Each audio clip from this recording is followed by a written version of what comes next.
Cinema హీరోలకు హీరోయిన్లకు చాలామంది అభిమానులు ఉంటారు. వాళ్ళను రోల్ మోడల్గా భావించే వాళ్ళు కొన్ని కోట్ల మంది ఉన్నారు.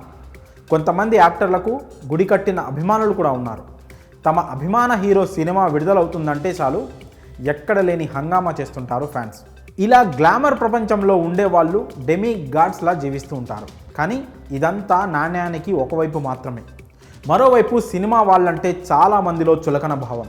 అనేక మందికి వాళ్ళే సాఫ్ట్ టార్గెట్. సినిమా వాళ్ళంటే డబ్బు కోసం ఏమైనా చేస్తారని, ముఖ్యంగా ఇండస్ట్రీలో ఉన్న ఆడవాళ్ళ మీద అయితే ఇష్టం వచ్చినట్లు కామెంట్స్ చేసేవాళ్ళు కోకొల్లలు. తాజాగా తెలంగాణ మంత్రి కొండా సురేఖ సైతం ఇలాంటి జుగుప్సాకరమైన వ్యాఖ్యలు చేశారు. రాజకీయాల్లో ప్రత్యర్థులపై ఆరోపణలు చేయడం అనేది కామన్. ఈ మధ్యకాలంలో రాజకీయ నాయకులు చేసుకుంటున్న కామెంట్లకు, వాళ్ళు మాట్లాడుకునే మాటలను ఎవరు సీరియస్గా తీసుకోవడం లేదు. కానీ Konda Surekha BRS working president కేటీఆర్పై ఆరోపణలు చేసే క్రమంలో హీరోయిన్ సమంత, అలాగే హీరో నాగ చైతన్య, నాగార్జునల గురించి ప్రస్తావిస్తూ చేసిన కామెంట్స్ అందరినీ షాక్కు గురిచేశాయి. ఎన్ కన్వెన్షన్ కూల్చకుండా ఉండాలంటే సమంతను నా దగ్గరికి పంపాలని కేటీఆర్ అడిగితే, నాగార్జున సమంతను వెళ్ళమని ఆదేశిస్తే సమంత వెళ్ళనని చెప్పినందుకు ఆమెకు నాగ చైతన్య విడాకులు ఇచ్చాడు. ఇది కొండా సురేఖ చెప్పిన మాటలు వినేందుకు థర్డ్ క్లాస్ మాటల్లా ఉన్నాయి. ఒక రాజకీయ ప్రత్యర్థిపై ఆరోపణలు చేసేందుకు వేరే వాళ్ళ వ్యక్తిగత జీవితాలను ప్రస్తావించాల్సిన హక్కు ఖచ్చితంగా మంత్రి కొండా సురేఖకు లేదు.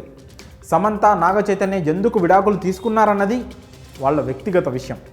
ఈ కామెంట్స్లో సురేఖ చేసిన మరో పెద్ద కామెంట్ ఏంటంటే, కేటీఆర్ వద్దకు వెళ్ళమని సమంతను నాగార్జున కోరినట్లు పేర్కొన్నారు. ఇది ఎంత దారుణమైన స్టేట్మెంట్! సినిమా ఫీల్డ్లో ఉన్నంత మాత్రాన వాళ్లకు డబ్బే ముఖ్యం అనుకోవడం ఎంత మూర్ఖత్వం! తన కొడుకు భార్యగా ఉన్న మహిళను, తన కోడల్ని ఏ మామైనా అలా చెప్తారా? ఆ సినిమా వాళ్ళ గురించి ఏం చెప్పినా, ఎలాంటి కామెంట్ చేసినా ఏం కాదులే అనే చులకన భావమా? లేదా రాజకీయ నాయకులం, పదవిలో ఉన్నాం, ఏం చెప్పినా చెల్లిపోతుందనే అహంకారమా? ఎందుకు ఇలాంటి మాటలు? నిజంగానే ఓ రాజకీయ నేత తన పదవిని అడ్డుపెట్టుకొని మహిళలను లొంగదీసుకోవాలని చూస్తుంటే అతని నిజస్వరూపాన్ని బయటపెట్టాల్సిన విధానం ఇదా? ఏదో గాలి మాటలు మాట్లాడేసి సమాజంలో గౌరవ మర్యాదలున్న ఓ కుటుంబంలో ఎలాంటి కుటుంబ విలువలు లేవు అనే అర్థం వచ్చేలా వ్యాఖ్యలు చేయడం ఎంతవరకు కరెక్ట్? డబ్బులిస్తే సినిమాల్లో నటిస్తున్నారు కదా అని అదే డబ్బు కోసం సొంత కోడల్ని, కూతుర్లని వేరే వాళ్ళకి దగ్గరికి పంపేంత నీచ స్థితికి దిగజారిపోయి ఎవరూ బతకట్లేదు. అయినా గ్లామర్ ప్రపంచంలో చీకట్లో ఆడపిల్లలపై దారుణాలు జరుగుతుంటే ప్రభుత్వంలో ఉన్న వాళ్ళు వాటిని అడ్డుకోవాలి. కానీ ఇలా హేయమైన వ్యాఖ్యలు చేసి నలుగురిలో చులకన కావద్దని మనవి.